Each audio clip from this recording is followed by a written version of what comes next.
It is Saturday sprint day from the streets of Baku, a brand new format on an already unpredictable weekend in the Azerbaijani capital. For the first time, we have a sprint shootout to set the grid for the sprint race this afternoon. It is going to be a journey into the unknown. Perez is only 10th at the moment and is also improving. There he is in the background of shot. Hamilton goes second, so that's looking now much rosier for him. There are big names tumbling towards the bottom end of this. You got to be on it at the end. De Vries, I think, is going to be in trouble. Gasly is going to be out because he's still in the pits, and I don't think he'll get anything fired up in time to go. So Gasly's horrible weekend will continue. Who on earth is going to join him? Look at Norris down in 16th. And the track rubbering in with every lap that they manage. Sainz to 4th, ahead of Perez, but the two Williams there in 6th and 7th tell you there's lots of time to be found for those currently in the drop zone. George Russell over the line, and he improves to 5th. It's improve or go out at the moment for so many in the field. Norris to 7th. Everyone on their final laps, or about to be on their final laps. We are almost with exactly the same bottom 5 as we had yesterday.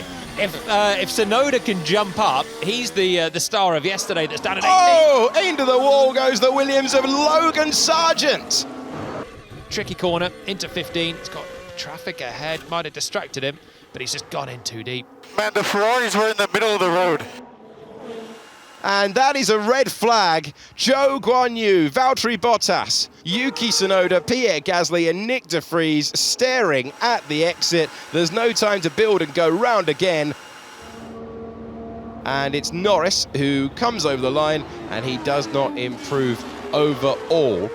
Now let's see, this is important for Hulkenberg, currently 14th. He gets to 11th, but he's not going through. Albon, can he take another step forward? He can, up to 7th position. What about Oscar Piastri? Oscar Piastri finds P10, but Stroll has a lap behind. He has a mighty tow from his teammate as well. And if the rest of the lap is good, and it looks very good for Stroll, he will knock Piastri out, and he does so. Good teamwork, Aston Martin. Piastri, Hulkenberg, Ocon, Magnussen and Sargent, who crashed in SQ1, dropping out of SQ2. We have Verstappen going nicely in the first sector. We have Perez going brilliantly in the second part of the track, and now bringing it to the line. Very, very strong middle sector for Perez. It's Verstappen to lay the benchmark down, Perez rather, to lay the benchmark down. And now, can Verstappen respond as he has the DRS open? It would be a mighty effort at the end to do so. He can't, and it's Perez, the lead Red Bull, by 2.5 tenths of a second. Perez's middle sector was stunning on that lap.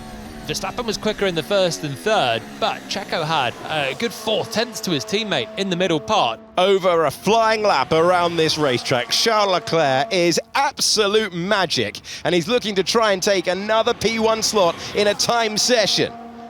He roars past our camera angle, he darts to the line, he finds the time to go to the front of the field. The Monegasque driver has done it once again without the help of a tow. It's Leclerc, now Perez alongside him for the sprint later on as it stands, and Verstappen in 3rd place, the position where he started 1 year ago on his way to winning the Grand Prix. But this is just to set the order for the sprint.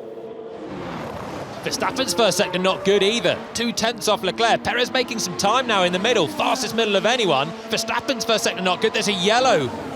Oh, Charles Leclerc into the barrier, chasing another P1, and he finds the wall instead.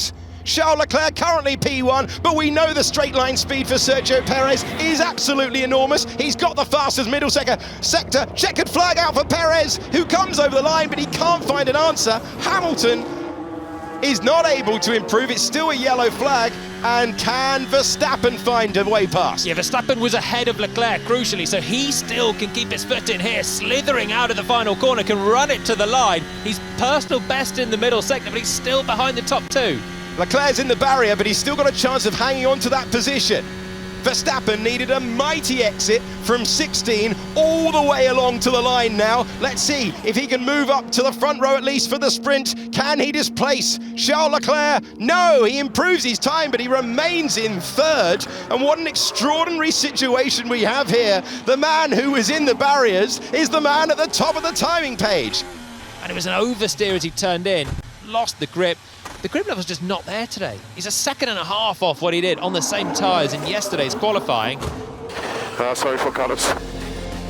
He's only got half a front wing, but he's taken the sprint shootout the first time we ran it. Relentless action all the way through, right to the end. He was mighty through the sequence of corners yesterday. That was what made his Grand Prix pole. His sprint pole today comes via an oversteering moment, a nudge of the Tech Pro, but it won't matter. He will head the field for both instances of the 5 red lights going out in Baku.